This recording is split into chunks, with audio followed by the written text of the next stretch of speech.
بسم اللہ الرحمن الرحیم۔ ببلو ویس کے معزز سامعین کرام السلام علیکم۔ ہم لے کر آتے ہیں آپ کے لیے ڈیلی ہنسی اور کیکوں سے بھرپور قصے کہانیاں۔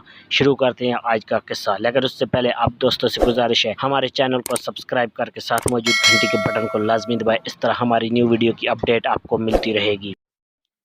ہمارے گھر کے قریب ایک بیکری ہے۔ اکثر شام کے وقت کام سے واپسی پر میں وہاں سے صبح ناشتے کے لیے کچھ سامان لے کے گھر جاتا ہوں۔ آج جب سامان لے کے بیکری سے باہر نکل رہا تھا کہ ہمارے پڑوسی عرفان بھائی مل گئے۔ وہ بھی بیکری سے باہر آ رہے تھے۔ میں نے سلام دعا کی اور پوچھا، کیا لے لیا عرفان بھائی؟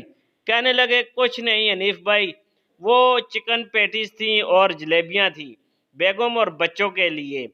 میں نے ہنستے ہوئے کہا، کیوں آج کیا بھابی نے کھانا نہیں پکایا؟ کہنے لگے، نہیں حنیف بھائی، یہ بات نہیں۔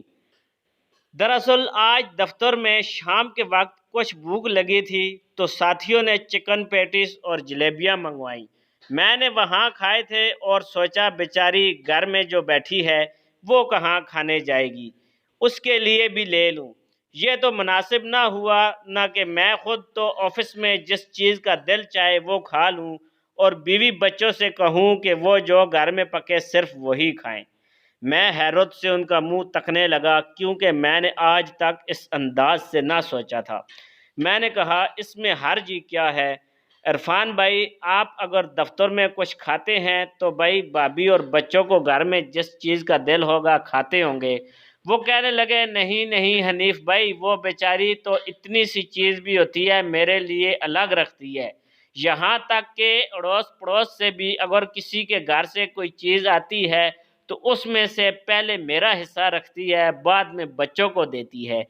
اب یہ تو خود غرضی ہوئی نا کہ میں وہاں دوستوں میں گلچھڑے اڑاؤں۔ میں نے حیرت سے کہا، گلچھڑے اڑاؤں؟ یہ چکن پیٹیز، یہ جلیبیاں، یہ گلچھڑے اڑانا ہے عرفان بھائی؟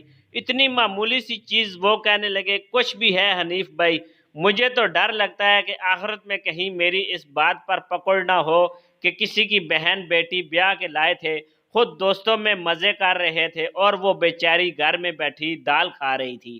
میں حیرت سے انہیں دیکھتا رہا اور وہ بولے جا رہے تھے، دیکھیے، ہم جو کسی کی بہن بیٹی بیاہ کے لاتے ہیں نا، وہ بھی ہماری طرح انسان ہوتی ہے، اسے بھی بھوک لگتی ہے، اس کی بھی خواہشات ہوتی ہے، اس کا بھی دل کرتا ہے طرح طرح کی چیزیں کھانے کا، پہننے اوڑھنے کا، گھومنے پھرنے کا۔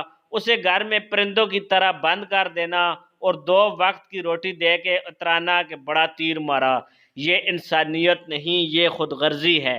اور پھر ہم جیسا دوسرے کی بہن اور بیٹی کے ساتھ کرتے ہیں وہی ہماری بہن اور بیٹی کے ساتھ ہوتا ہے۔ ان کے آخری جملے نے مجھے ہلا کر رکھ دیا۔ میں نے تو آج تک اس انداز سے سوچا ہی نہیں تھا۔ میں نے کہا، آفرین ہے عرفان بھائی، آپ نے مجھے سوچنے کا ایک نیا زاویہ دیا۔ میں واپس پلٹا تو وہ بولے، آپ کہاں جا رہے ہیں؟ میں نے کہا، آئس کریم لینے۔ وہ آج دوپہر میں آفس میں آئس کریم کھائی تھی۔ کتاب چہرہ سے اقتباس۔